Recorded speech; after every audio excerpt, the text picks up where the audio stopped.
পৃথিবীতে একই চেহারার অনেক মানুষ আপনি খুঁজে পাবেন, কিন্তু একই পার্সোনালিটির একদম হুবহু কপি আপনি দ্বিতীয়টা খুঁজে পাবেন না। কারণ প্রত্যেকটা মানুষই ইউনিক। তার চিন্তাধারা থেকে সে ইউনিক। তো এটা কখনো আরেকজনের সাথে পুরোপুরিভাবে ম্যাচ করবে না। তো অনেকেই নিজেকে অনেকের সাথে কম্পেয়ার করেন বা অন্যকে কপি করার একটা টেনডেন্সি থাকে। যেটা মনে করি করা উচিত না, আমার মনে হয়।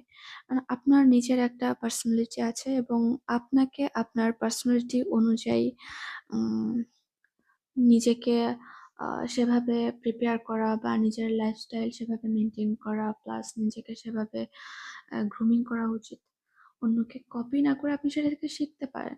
কিন্তু নিজের মতো করে নিজেকে রিপ্রেজেন্ট করুন অন্যকে কপি করার থেকে। এটাই বরঞ্চ বেশি ভালো হয়। তাহলে আপনার ইউনিকনেসটা বজায় থাকে।